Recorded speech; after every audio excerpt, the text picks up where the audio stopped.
Make. Miss. Ovo je liga promašaja i pogodaka. We don't need subtitles.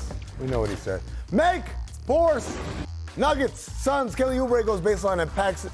Oh, Millsap. Oh, hiccup there. Millsap, okay. And over in Charlotte, Malik Monk gets all the way up for the hoop. Paul, which one was more impressive? I gotta go with Kelly Oubre. When you dunk on somebody, that means a lot more. I mean, come on. When you go on top of somebody like that, that's a poster. Yeah, I like my bounce off the bounce. Yeah, come on. Plus, the guy was waiting for him, right? That was nice, too, though. I got to give it up. That was nice, though, by Malik Monk. I like that. He got some hang time on that. He sure did. All right, Miss Elevation. Lakers Warriors. Alan Smiley, as I like to call him, calls his own number and comes up woefully short on the dunk attempt. He did get to the line on this play, but Paul, what do you think was going to happen here? No, if the defender was not there, he still wouldn't have dunked that. That's how much that's the criteria. The elevation was not there. My favorite part is Steph on the bench laughing at him. Maybe he was trying to give you one of these Tracy Mc... Nah, I don't know. Are we not allowed to factor in ambition or hubris or anything like that? Like, come on. You got to know who you are. Know your role. Know your role. What? Know your personnel. Come on now. He didn't have no elevation on this. Make sweet spots. Staying in San Francisco, LeBron hit this dagger from the left wing. Very similar to his game winner in 2014 in Oracle. Kevin, do you think this was deliberate? Absolutely. The side job, the LeBron side job is an underrated part of his portfolio. That's muscle We've seen it memory over the right years. there. We have. It's like whenever he's on the left wing. Yeah, That's muscle memory, man. Look, he like, I've seen this shot before in this building, on this floor. Well, on this floor. Yeah. I feel like he did it in the finals too, but maybe it was up on Cleveland. He did it a few times on me. All right. Miss Joaquin Phoenix. Y'all gonna have to help me with this one. Celtics Thunder. Dennis Schroeder fouls Marcus Smart on this play, but Smart really embellished it. Kevin, is Smart an early front runner for the 2021 Oscars? Supporting, not lead, supporting. I don't know, man. I feel like people paid the price of admission to see that. That's actually lifetime achievement. No, he got hit in the face right there. Come on, you didn't see that. You didn't see he got hit in the face. I saw, look, right here, swipe against the head. Look at that. Come on, man. Wait, who was worse, him or the baby? No. Who was worse, him or the baby? Come on, Which one? Pick one. Do my man Marcus Smart justice, man. Come on, he got hit right there. Baby hasn't done anything in the league. He's got a resume. Look, man, he got swiped across the head. Come on, man. The baby ran into the guy's leg. That's a flagrant. That's really a flagrant on the Jazz right All right, relax. What is that? Make walk-offs. Bojan Bogdanovic nears the near impossible buzzer beater over PJ Tucker and James Harden for the 1-point Jazz win. His second buzzer beater this season. Has the most buzzer beaters this season than any player in the league. Kevin, how big has he been for Utah this season? It's been huge because this is a team that's had to manufacture just offense bit by bit, every possession, just a 3 yards and a cloud of dust, and he's a guy who can create offense. Quietly averaging 20 points a night, so this is big right there. They got two guys that they can go to down the stretch, Donovan Mitchell and that man right there. And it's opened up the floor for Donovan, too, and that's huge. All right, time to run it back with the most absurd game winners in NBA history. We start with the honorable mention just because this set the game to overtime and didn't actually win it. Rex Chapman in 1997 over the Sonics. That good. I remember that. That was nice. Yeah, man. I remember watching that. I was in college. I remember watching I was in college, too. He was sneaky athletic. Who, Rex? Yeah. He wasn't sneaky. He was athletic, man. He was athletic. All right, now to the official list, which we'll show in reverse chronological order. First up, Jeremy Lamb in 2019. That was pretty good. Nice. That was nice. Is that the only over the half line in this batch? No. I think we got another one. Gotta be. We got another one. For the win. We got another one. Devin Harris in 2009. That's right. Fumble, bobble, pick it back up, throw it. I still don't know if it's legal. That's for the win. You gotta let it bounce, don't you? Those are heartbreaks. You don't want to lose like this. Like, come on. Did the defender get his hand on it? Last one, Derek Fisher, 2004. I knew D. Fish was going to be in there. Yeah, this was a good now. one.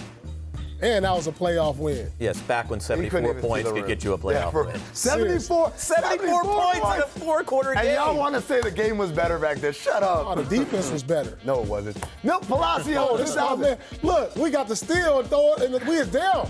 We were down. I remember this. Now, Paul, you grew up with all they had to do is get the ball in. We get the steal Look at and the shot. Keep that horn. Oh, man, look at this. Look at this. We were down 2 points. Wow. And got the win.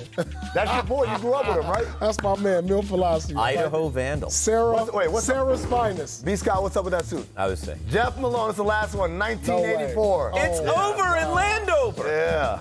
That's like one of the greatest pretty shots outrageous in NBA history. Game winners. I mean, look, he's behind the basket. He's falling out of bounds, just throws it up.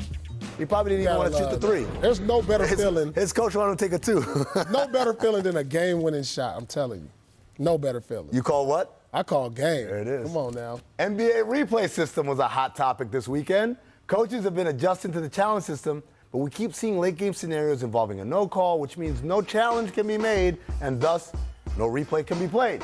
Let's go back to Friday night. Rudy Gobert was credited with the block on Damian Lillard. Jazz win the game. The referees later admitted they missed the goaltend call, but the play was, quote, not reviewable because no call was made on the floor.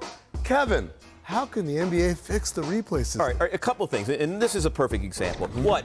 We can review sins of commission, but we can't review sins of omission. Right, like, so if it's a binary call, if it's goaltending and you decide later it's not, you can't, basically you can do it, right? Like if you call goaltending, yet if it's reversed, you can't reverse a non-call. That is illogical. Right. It is a binary call, get it right. The thing I would do is I'm going to assign a fourth referee to the crew. I'm going to put him in a room with a monitor. He is wired into the other three referees. He is every bit as part of the crew, because this is what happens in this league. We're all at home. Everyone knows what the case is. Everybody knows what the correct call is, except the three guys huddle around a TV screen. And so you're going to have the technology utilized. But they can't. So let me ask you this, Paul. Let's say they called a goaltend so that they could review it, and then it turned out it wasn't a goaltend. As a player, would you be upset? Like, oh, you broke our momentum because we had to stop? Yeah, I think really it's slowing down the game. I mean, how many replays do we want to give a game? Thank you. There's blown calls every night in the NBA. Now, just because we know, who knows if Portland would have won or lost the game, but this happens every night. And so I'm not mad, and I don't think there's a different system we have to put in. You just got to understand the referees aren't perfect, players aren't perfect. This happens every night. You know, does it change the outcome of a game? Sure, maybe not. But so that's my solution. I hate when I'm watching the game and I'm sitting there for 5 minutes, or even when I play, we sitting there waiting for the replays to come. If there's a change in the system, they have to do something to speed it up. No, again, I'm by and large, I'm against replay. Right. But if you're gonna do it, adjudicate it correctly. If you're gonna do it, like here's the thing. Does anyone think for a second that if you told the founders of basketball 100 years ago, oh, by the way, there's this extra technology and you can actually watch things instantaneously that just happened, you want to utilize it? Yeah, but this idea that guys huddled around a screen. Yeah. They should change Jerry West to three guys huddled around the screen on the NBA logo. Like, it kills the flow of the game, but if you're going to do it, have the fourth referee be wired into the other three and just say, hey, Kenny, you missed it. Boom. That's 3 seconds. That's my thing. And like, I'm not a fan of bash ref television. Not at all. These guys have the hardest job. Yeah. I mean, and they're incredible at it. I went to Australia for a game a couple weeks ago. Yeah. Product's really good. You know what was most noticeable? The refs are not. The refs. NBA refs are the best in the world. They're also human beings. Yes, they are. And so, but I agree. If we can speed it up with the technology, someone in Secaucus or whatever, Monty, holla at me. We could talk about it. Monty McCutcheon. All right, coming up, the Sixers pulled off a win last night, but Joel Embiid still got into it with the Philly home crowd. What's wrong with Embiid? We'll discuss it next. Well, audience, you might just catch Dwayne Wade, Trae Young, and many other special guests who will be swinging by our set. The Navy Pier is located at 1000 East Grand Avenue. Please dress warm. It's going to be 14 degrees, Paul, on Thursday. Oh, my goodness. It's going to be outside? I don't know, man. At the pier? I'm wearing scarves and hats, even if it's indoors. Welcome back to The Jump. I'm Amino Hassan, filling in for Rachel Nichols, alongside Kevin Arnovitz, Paul Pierce. Guys, Russell Westbrook was not exactly intimidated by the Jazz strategy of having Rudy Gobert guard him. He took it to him and ended the night leading all scorers with 39 points in a close loss to the Jazz. Here's Russ on being guarded by the 7-footer after the game. Is there any different way to attack a 7-1 guy with a 7? Right through his chest and in the basket. Same way I do anybody else. He ain't no different. He just happen to be a little taller. They all same, ain't no different than me. Paul, did you like the idea of the Jazz putting Gobert on Westbrook? No, I do not, and I'll tell you why. Because just the other night, when he got switched off on Anthony Davis, he consistently drove him for layups all night to the tune of 41 points. So even though Gobert is a top-notch defender, but so is Anthony Davis. And Westbrook has no problem attacking bigs. He understands how to use angles, his crossover dribble, putting his shoulder into the big man chest. Man, he's playing his best basketball for the Houston Rockets that he's played all year long right now. This is what the deal was all about. Them getting rid of bigs was about things like this, right? Right. I mean, look, Rudy Gobert's effectiveness is inversely proportional to his distance from the rim, right? Like, the minute you get him in space, he's not really Rudy Gobert. He's a guy who can't move his feet as fast as Russ Westbrook, right? Like, I mean, you've kind of neutralized his Gobertness and all of its fullness. Now he's just a guy who's on roller skates against one of the quickest guys to play in this league. Yeah, the funny thing to me is this was reminiscent of what the Warriors did in 2015 against the Grizzlies. Remember, they put Bogut and they put him on Tony Allen because Tony Allen's a non-shooter. The difference is Russell Westbrook is much more dynamic of a ball handler and a driver than Tony Allen was. For instance, he can dribble. You said it. Hey, Tony, he said it. I love Tony. I love Tony. But the point being is, this is what the Rockets were gambling on. They said, if we get rid of all the non-shooters and put the ball in Westbrook's hands, we're going to have an advantage on most nights. And so let's take a look at what Russ has been doing lately. In his last 14, he's been killing because the ball's been in his hands a lot more. He's been averaging just under 33 points and shooting far less threes than he was in the first 30 games of the season. Kevin, I can't believe I'm saying this, but are the Rockets becoming Westbrook's team? I mean, here's the thing. I kind of reject the question. I challenge the premise. I mean, look, if you have to... Lawyer Kevin. The great team... No one ever ask, was it, hey, Paul, was it your team or KG's team or whatever? Like, a great team, the answer is all of the above. And if you have to ask, you're kind of in trouble. Now Paul is now actually... Paul was off camera during that, which was kind of classic. Yeah. But, like, to me, if you have to ask, you got issues. I mean, that's kind of what's wrong. Like, if this team is going to do anything... Let me rephrase it in a way that's not his team, our team. Are the Rockets a team that's moving forward going to be driven by Westbrook as the main engine and Harden as kind of the secondary? I don't know. But I will tell you this. Westbrook is definitely imposing his will and his alpha attitude on this team right now. That's another part of the conversation, which we know that James Harden in the past has been criticized as not being vocal enough as a locker room leader presence. And we know Westbrook has no problems doing that. Is he getting more comfortable now of saying, I was the new guy, but this is what's going to be? Maybe that's a good way to ask the question the way Paul did, which is, who is the emotional engine of this team? I think Russ in that respect. I mean, he just has an electricity. He plays a little angry. Right. Yes. It's a team that needs a little jolt of anger right now. He's more probably their inspirational leader. I mean, but we know what Harden's capable of on the court. I mean, he's still averaging 35 a night. This is the way I looked at it when they made this deal. I said the only way, the original deal to bring Westbrook to Houston, the way this works is if the ball's in Westbrook's hands. Because if Westbrook's got the ball and Harden's off ball, at least we know Harden is a spacing threat and a shooting threat. The opposite is not true. If you've got Westbrook sitting in the corner and Harden driving, they're not as good. I mean, the numbers are good, but at the end of the day, they got to win some ball games. Yeah, I mean, they're doing it. They do. And here's the thing. You know what's interesting about Westbrook? Yeah, he's taking fewer threes. You know where those shots are going?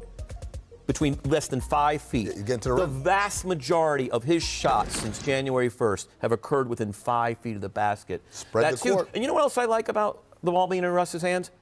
It's an offense that moves all of a sudden. It actually challenges a defense. Now decisions have to be made. It's not the switch fast, let's, 5 out and that's it. I mean, it actually pressures a defense, even though Harden's a far more efficient scorer, just one-on-one. My favorite part about that full screen that we just showed, by the way, is 32.9 points. That's second in the league behind Lillard, who's averaging 78 points a game or something. It's ridiculous. All right, let's move along. All right, Joel Embiid hit a dagger 3 versus the Bulls last night and responded to the Philly crowd that booed him earlier in the game with what we're calling a shush, but it was a little bit more than a shush. Despite his statistics, he still felt his performance fell below his standards. Here's Embiid after the game. Take a listen.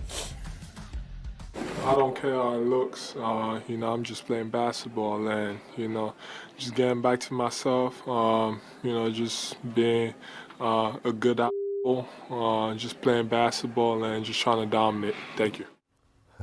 That boy really told the crowd to shut the up. Paul, what's wrong with Embiid? I think what's wrong with him is exactly what he said. He got to go back to being himself. And I said this early in the year. I don't see Embiid playing with the emotion. You know how he's used to doing this to the crowd, you know, finger pointing and all this. You know, he's on Twitter going out players. That's who he is. That's why he was dominant the last few years. And I don't see him doing that this year. But also, you know, with expectations come pressure. And, you know, the Philadelphia 76ers had expectations this year. A lot of people picked them to possibly be in the NBA Finals.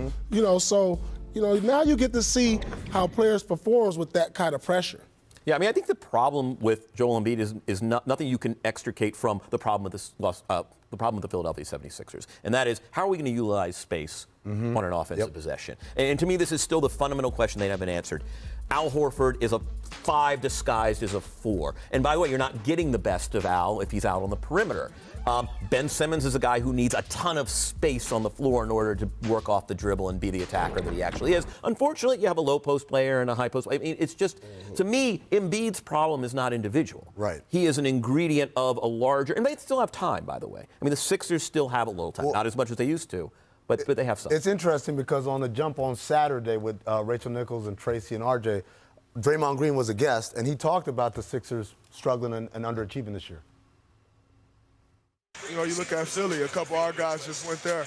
That's a team who's supposed to be competing for a championship. And, you know, their season hasn't been that great. Now, can they get better? Absolutely. They got so much talent, and I think it will. But, you know, that's one of the teams that jumps out to me that should be having a lot better season. And, you know, maybe they can pull it together. I hope they can. So I want to have a conversation about pressure there. He talked about pressure. You guys talked about pressure. Paul, people think of you as you and KG and Ray Allen, and that was the best times of your career. Obviously, you won a championship. But there was a time before that when you were young Paul Pierce and you guys got to the conference finals. What was the difference the next year after that when the pressure was everyone knew you guys were a team to beat in the East? Well, expectations. I mean, when you're flying under the radar, if you have a good game or a bad game, nobody really takes notice. But now it's like they expect you to perform each and every night, to be at the top of your game or the team to be at the top of their game. And then when you don't meet those expectations, you know, you could go into a funk. Now you have Instagram and Twitter. You can see people bashing you, talking about you in the paper, and players get down on that, and they can lose their confidence. It's funny. I'm listening to those boos from Philadelphia, and you're like, what's going on here? The answer is, for 5 years, they were playing with house money. And guess what? The house money is gone. Now you're just playing, and it's Philadelphia, and they're insane. It's really quick. Is there any part of this that we give him for his hand injury, for his finger injury, that could be bothering him? I mean, I think it's a combination maybe of injury, maybe of the system in Philadelphia being broken. Like he said, he's floating on the perimeter. We know Joel Embiid could be a dominant inside force, but I personally don't like the combination of him and Horford at the 4-5. Right. I believe that Tobias Harris at the 4 will be their best lineup for not only Embiid, but for Simmons also. As well, absolutely. All right, coming up, the Bucks and Clippers both have really strong rosters, but who has the better team? We'll discuss after the break. He said, shut up to the crowd, the home crowd.